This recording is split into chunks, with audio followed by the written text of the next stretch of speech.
Hello everybody, I am Djamila Ribeiro. I am Afro-Brazilian writer, activist and professor, and I'm very happy to be here today to celebrate the 25th anniversary of Prince Claus Fund. I'd like to thank Prince Claus Fund for this important invitation and to show my respect to the curator Keng, a person who is doing incredible work, and I'm very, very happy to have this opportunity to be here today, to be part of this important event. I decided to present to you today a little bit about some important Afro-Brazilian feminists. The name of my talk is Myths About Black Brazilian Women, A View from the Black Feminist Theory.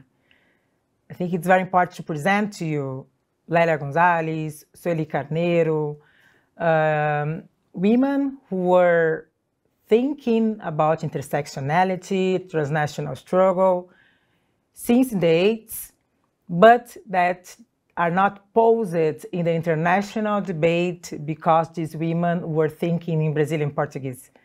So to start this conversation, I think it's important to say that the politics of translations are also colonial politics, because these women, they are very important to the international debate on Black feminism and thinking new projects of society. But because they were thinking in Brazilian Portuguese, a lot of people do not know these women abroad. That's why I think it's a political statement to talk about these women today. So to start, I think it's important to highlight how the politics of translations are also colonial politics.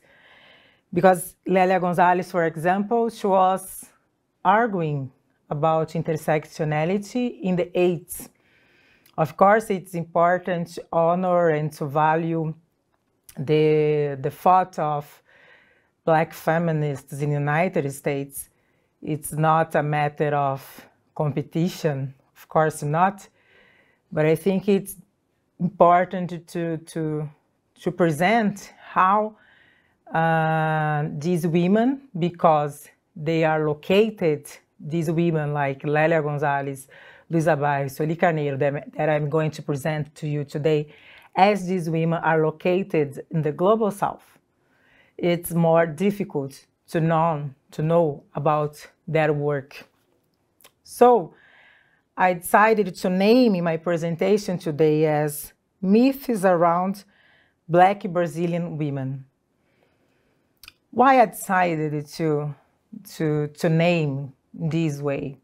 Because usually people look up to Brazil in a perspective of absence, in a perspective of exotification, in a perspective of violence.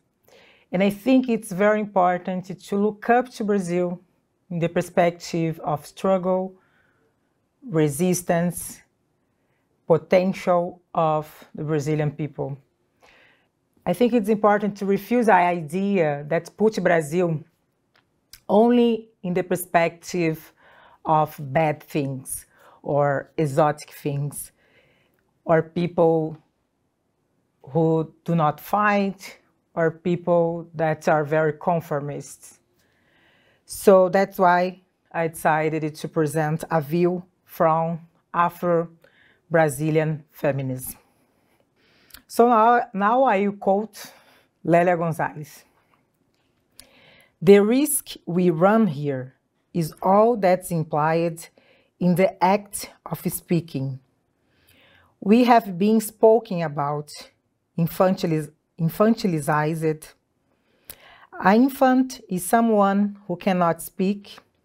A child is someone who can only speak through someone else, because adults speak on their behalf.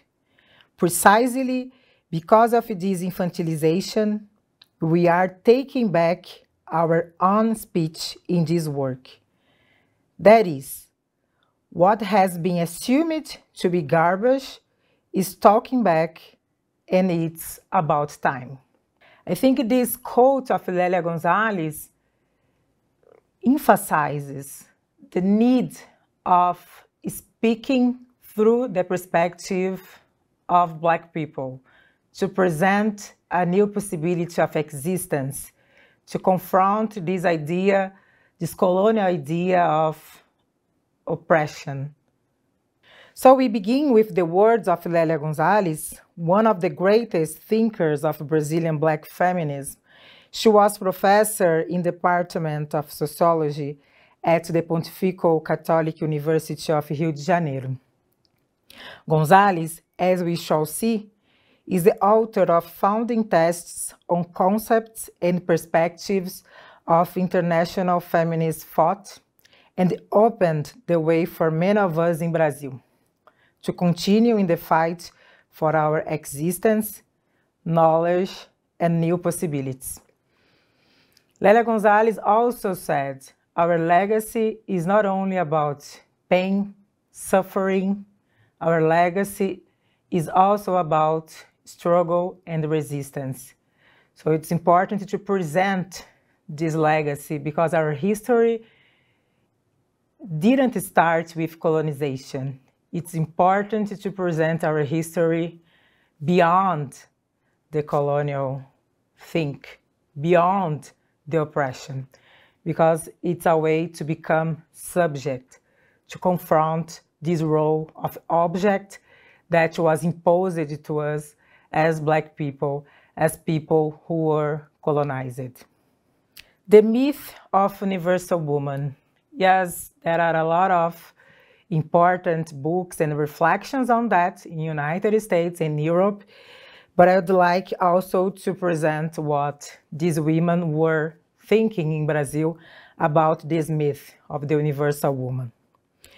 The contributions of Black feminists as a whole started to question the universal subject, assumed to be white, European, male, as well as to put in check the universalization of woman as a category. If, on the one hand, Simone de Beauvoir, in her work, The Second Sex, when thinking about the condition of woman, defined her as being the other in relation to man, that is, one that's not thought of in itself, but in function of man, Grada Quilomba, interdisciplinary thinker based in Germany, sophisticated the analysis to think of Black women as the other of the other, since it is the double antithesis of whiteness and masculinity. So, to think about the reality of Black woman is to think in an intersectional way. It's to name the reality of these women. It's important to confront this idea of universality, also to confront this idea that led these women in an invisible place. If I don't name a situation, I will not be able to think emancipatory solution for that situation. So intersectionality is not about oppression contests. It's not about competition. It's about to make visible different realities. So I think Grada Quilomba helps us to think about that. And I quote Grada Quilomba in her book, Plantation Memories. Because they are neither white nor male, Black women occupy a very difficult position in white supremacist society. We represent a kind of double deficiency, a double alterity, since we are the antithesis of both whiteness and masculinity. In this scheme, the Black woman can only be the other and never herself. White women have an oscillating status, both as themselves and as the other of the white man, since they are white but not men. Black men play the role of opponents of white men, as they are possible competitors in the conquest of white women. since they are men but not white. Black women, however, are neat white for men, and they function as the other of the other. End of the quote. So I think Grada Quilomba help us to confront this myth of universalization of women, bring new perspectives on that, reinforcing the idea that how is important to name the reality of these women. But I also want to bring to the conversation an Afro-Brazilian feminist, Sueli Carneiro, who was very important and who is very important to us when she questioned about that and bring us new possibilities of thinking the situation of Black women. Questioning the universalization of woman as a category, in the article Enegrecer o Feminismo, Blackening Feminism, the Brazilian philosopher Sueli Carneiro, a memorable Brazilian Black feminist, poses the quick question: which women are we talking about? This important article of Sueli Carneiro was written in 1995 in Brazil, and she was writing about the situation of Black women in Latin America. Sueli Carneiro, she was the founder of Galedes, which is a very important organization in Brazil. It was founded in 1998. And Sueli Carneiro's thesis was very important to think about epistemicide, which is a very important concept for us as Black feminists. What is epistemicide? Is to think how the epistemologists from the Global South, epistemologists, Black women epistemologists, Black people epistemologists were systematically erased. For example, here in Brazil, our academia is a very Eurocentric academia, white, male-dominated. So when I studied philosophy, I have a master in political philosophy. It was very difficult to me to find reference about Black philosophers, Black female philosophers, about female philosophers. I've studied about Simone de Beauvoir, about some important female philosophers, and it was very difficult because during 7 years, counting the graduation and the master degree, the university, the philosophy college never presented to me critical reflections by female philosophers, by Black philosophers. So it was very difficult by indigenous philosophers, because also it's very important to talk about the indigenous people in Brazil. When we talk about races, we need to talk about Black people and indigenous people in Brazil. So what does it mean for a Black student when the word presented is a word that seems to be elaborated only by white people, especially only by white men? So what's the message that the academia sent it to us when there is not any kind of critical reflections there in the bibliography fought by women or Black women or indigenous people? So epistemicide is to confront the systematic assassination of Black thinkers, Black thought, Black epistemology, indigenous thought, epistemology from the Global South. In the Lélia González, I started with Lélia González because Lélia González was very, very important in Brazil to confront what she used to call as a dependence of the Global North, epistemological dependence of the Global North. When I say that, again, it's not about competition. I'm not saying that we cannot read thinkers from the global, the North Global. It's not about that. What I'm saying is why we are not studying thinkers from the Global South as well. It's not about, erase one to put other visible, because this is the colonial logic. We confront the colonial logic. So the questions that we pose are, the questions that we pose are, why are you not reading about thinkers from the Global South? Why are you not reading books written by women or Black women?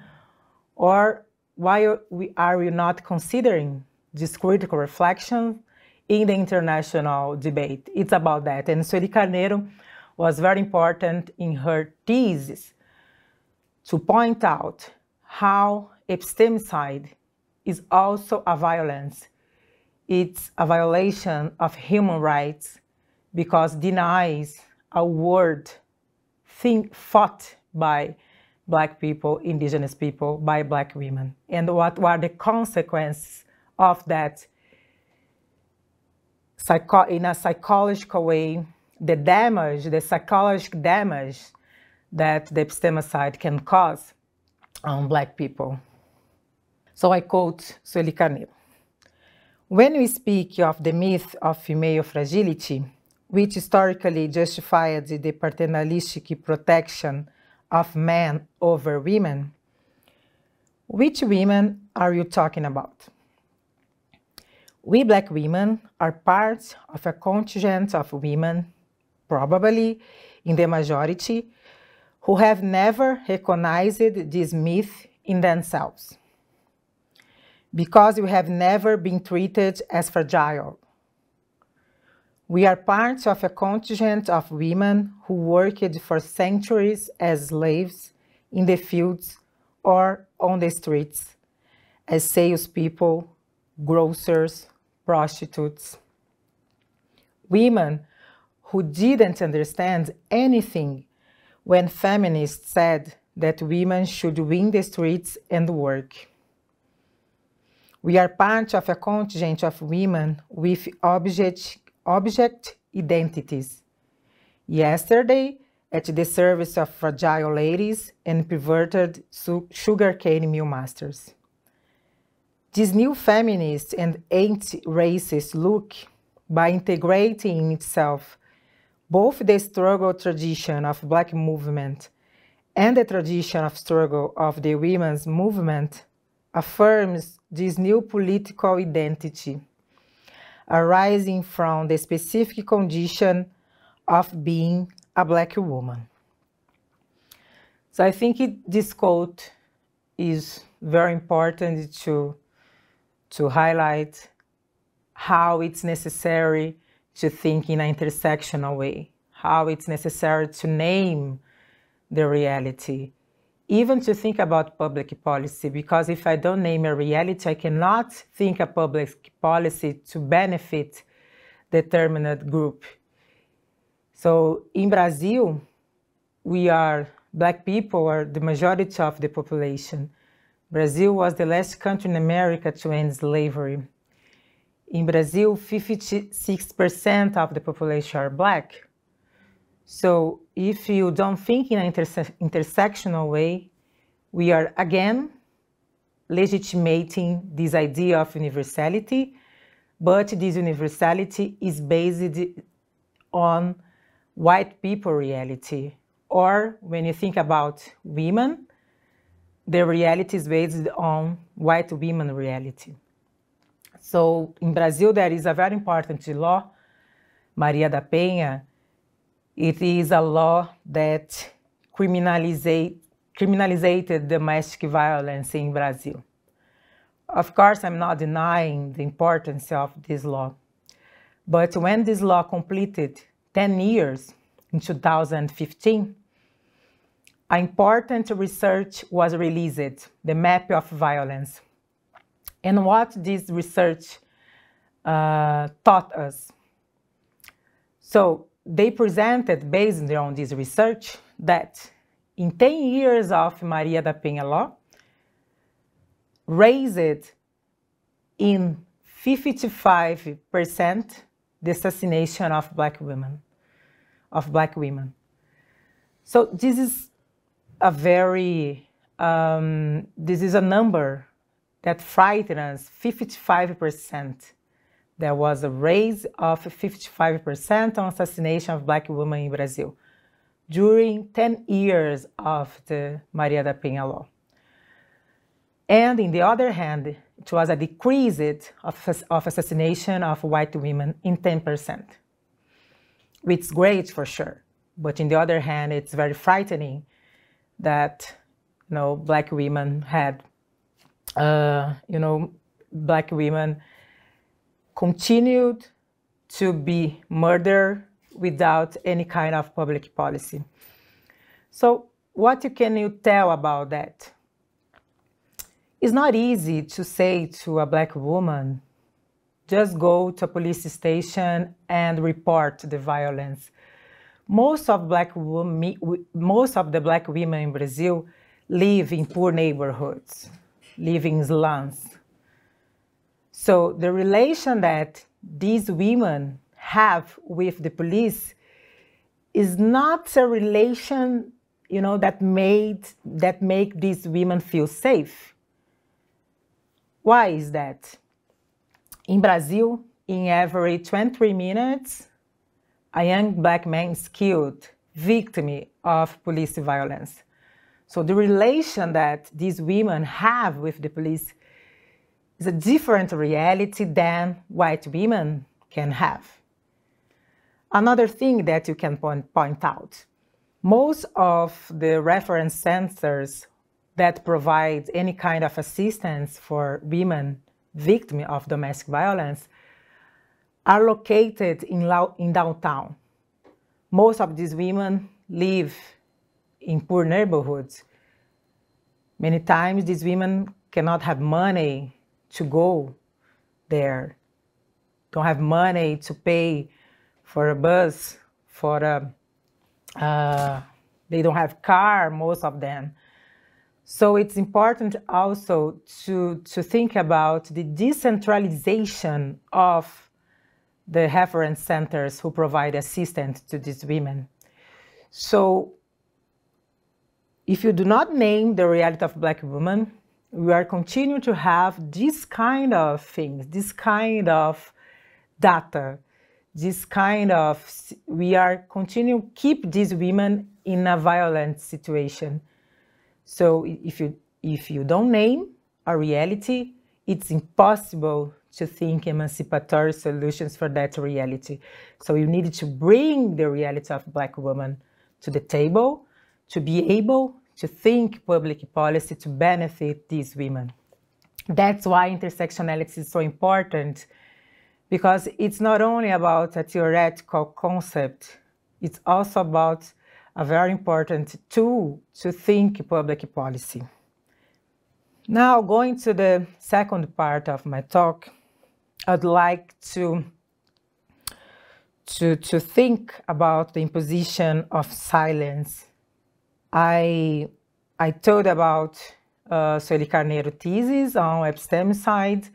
So to confront silence is so important. That's why I begin this conversation with you, with Lélia González, when she said the risk that you assume here is to talk, is to speak. So for us, it's very important to speak, but silence is not only about when you have our voices not heard. Silence is also when we are living in a situation that blocks different possibilities of existence.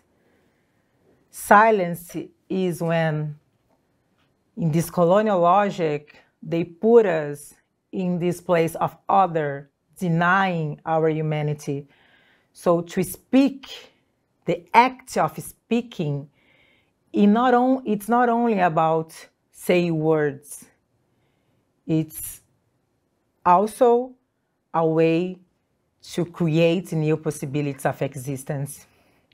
So against the colonial system designed to stifle their voices, Black women continue to challenge the constant updates of the Mask of Anastasia the Enslaved, conceived by Brazilian sugarcane mill masters for the enslaved woman of uncomfortable words, for which, in order to be silent, the mask was designed so that she could only breathe and not emit the sound of her voice. I think that the myth of racial democracy in Brazil, it's on the top of the silence in Brazil. It's very important to understand the context in Brazil.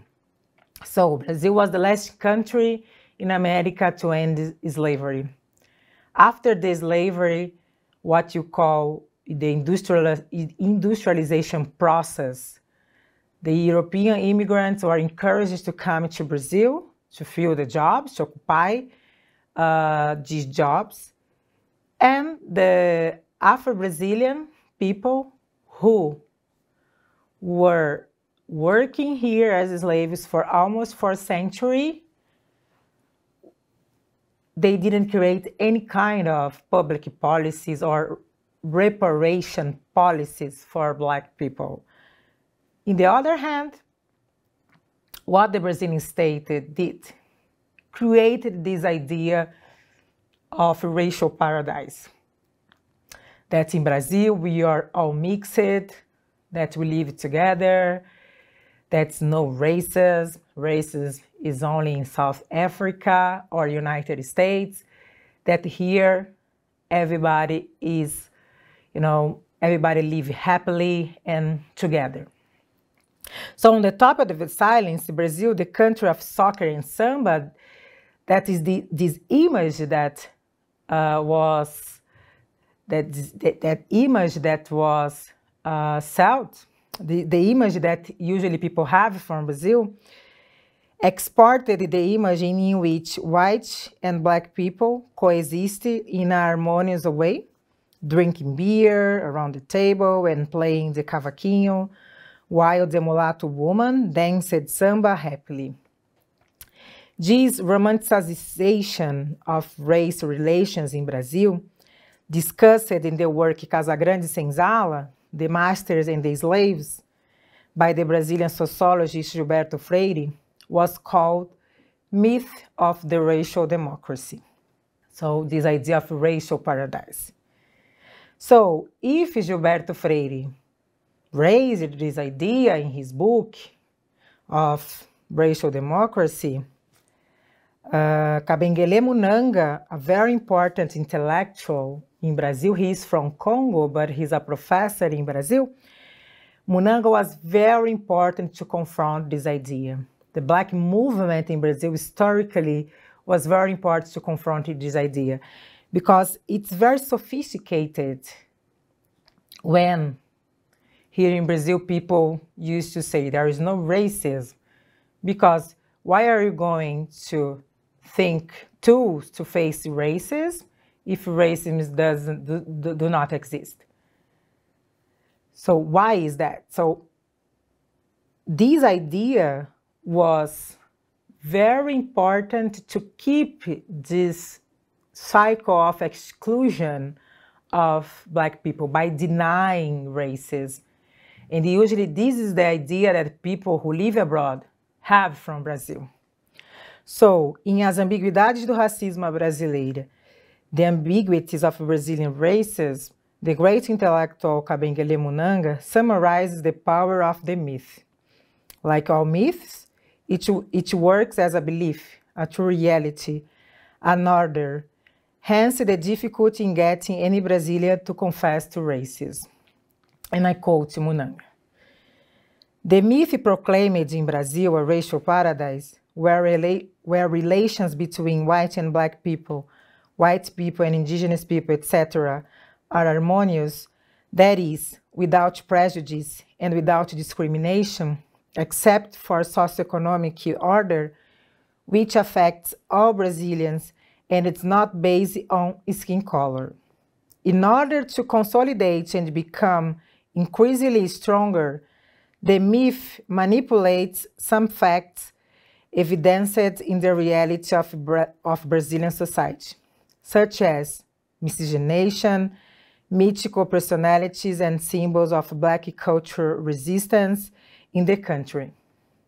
It will say that we are a mestizo people, that is, neither white, neither Black, nor indigenous, a new Brazilian race, a mestizo race. Who will discriminate against whom if we are all mestizos? Munanga's brilliant synthesis reveals the sophistication of this myth, so damaging to race relations in Brazil.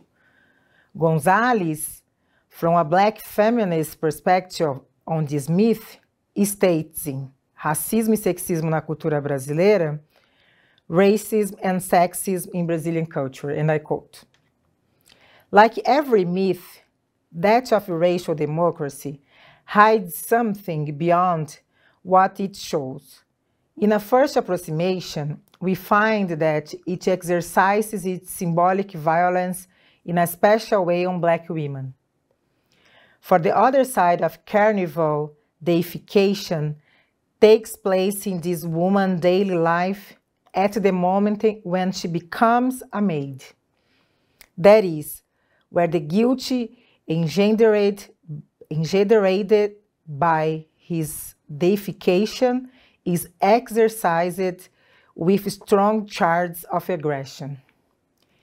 It is also there that it is verified that the terms mulatto woman and maid are attributions of the same subject."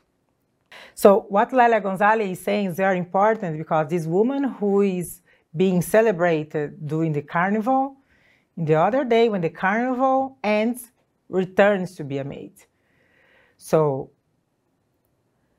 are attributions of the same subject.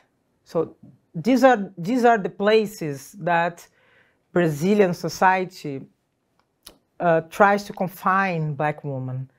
The place of exotification, the place of objectification, or the place of subalternity. So I think it's important when Lélia González thinks about the racial democracy myth on Black women, the consequences for Black women.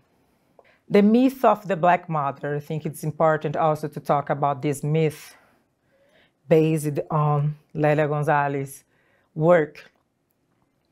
In the exported image of Brazilian racial democracy, white and Black men laugh at the sound of samba while the naked mulatto woman dances.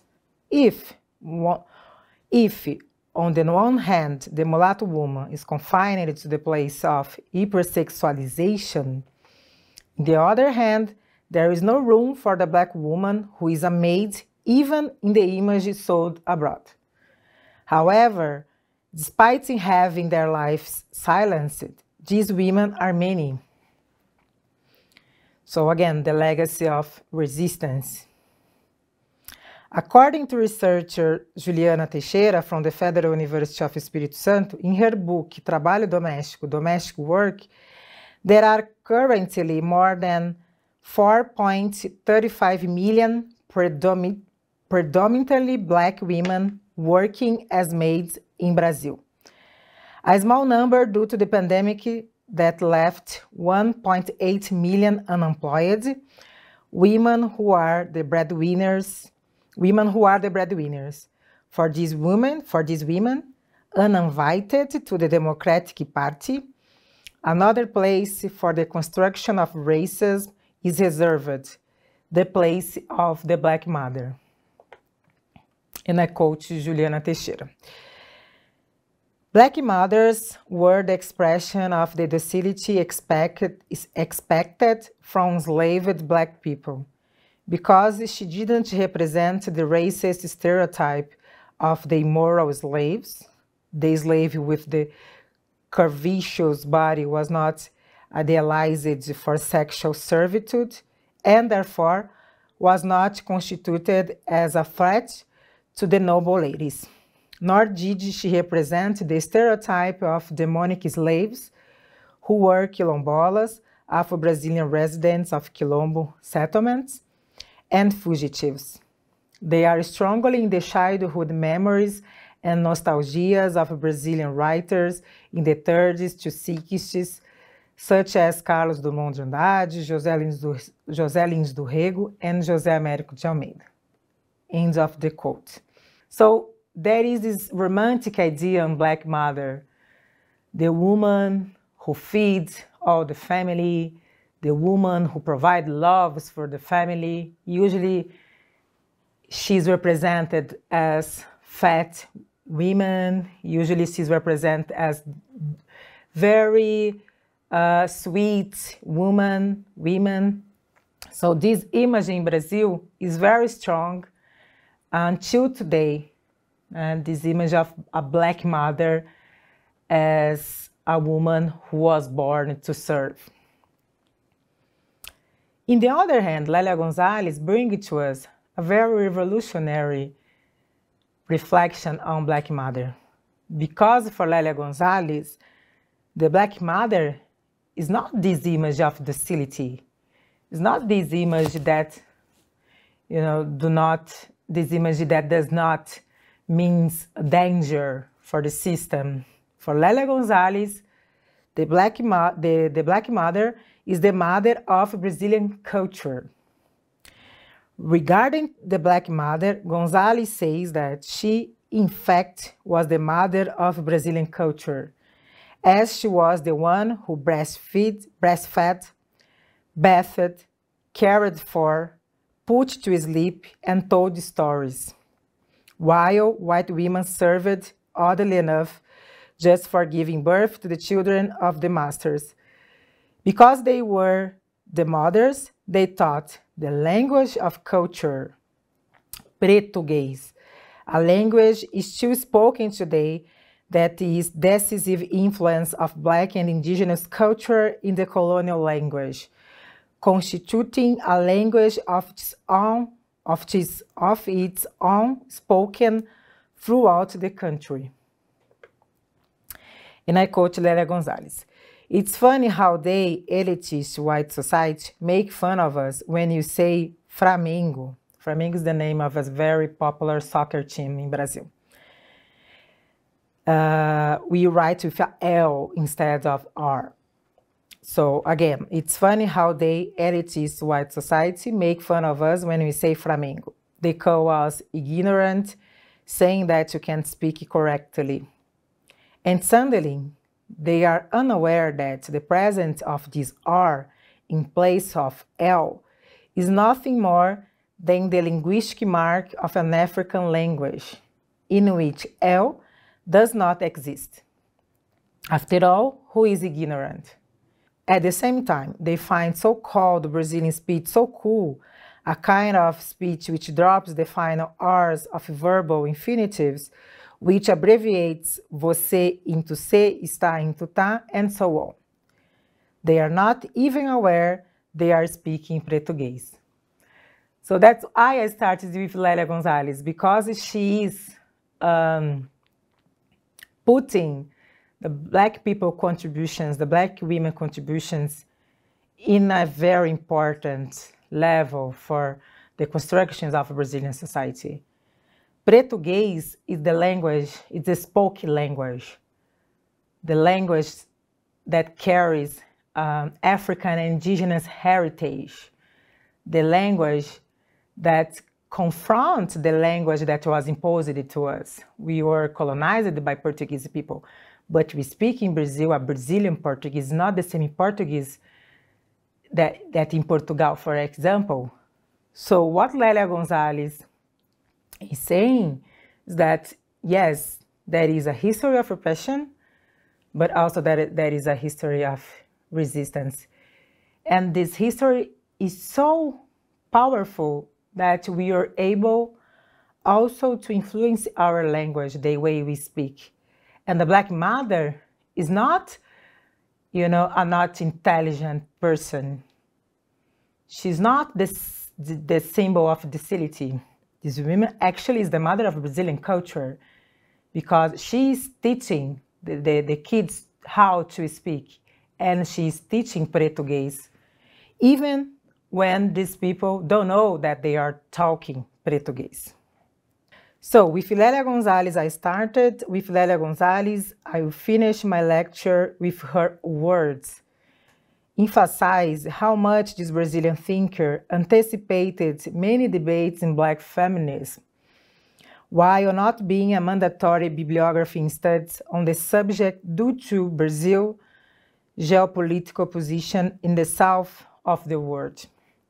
I think that Lélia González is a very important intellectual to be known abroad, a very important intellectual that in the 80s was proposing transnational struggle when she argued about Americanity. She was proposing to us as people in Latin America to think a network, to think in a transnational struggle to confront the problems caused by colonization.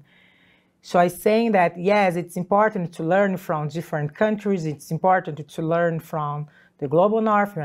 We are not denying that. But what she was saying is, it's important to us to look up to ourselves, to learn from ourselves, people who are located in the global south, people who share similar stories like colonization, people who share, you know, similar problems. Although there is difference, there are very similar problems. Lélia González, she was pointing out how it was important for Black and indigenous people in Latin America to think in a transnational way, to refuse this dependence of the global north, to value what we are doing. So Lélia González, Luísa Barros, Sueli Carneiro, I can quote Maria Lugones in Argentina.